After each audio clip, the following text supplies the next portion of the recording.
discuss some of the advantages and disadvantages of the strawberries reproducing asexually. 4 marks.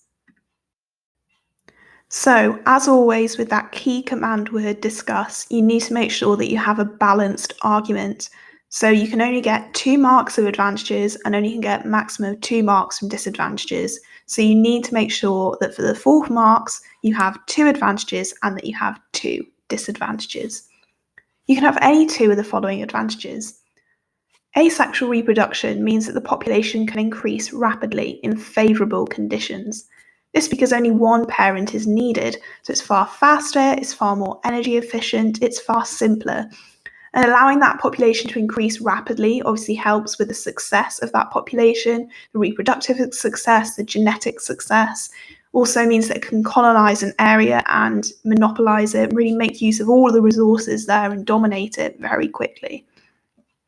There are, however, some disadvantages. Of course, with only having one parent means that there's an extreme lack of variation in the population.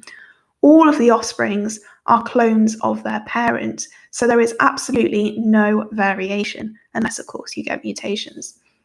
Species will therefore probably only be suited to one habitat, environment, or set of conditions.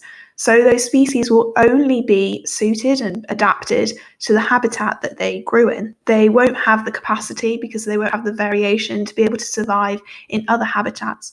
Or if that environment changes, or if a new species comes in, a new competitor, a new predator, they're going to really struggle to adapt and survive in those set of conditions. The main thing, however, is that disease could wipe out all of the individuals in the population. Of course, if there's no variation, then it will mean that all of the population will be susceptible to the exact same diseases. So if, unfortunately, one disease comes along and it's a disease that those offspring are susceptible to, the entire population will be wiped out by that single disease, and it will spread extremely rapidly.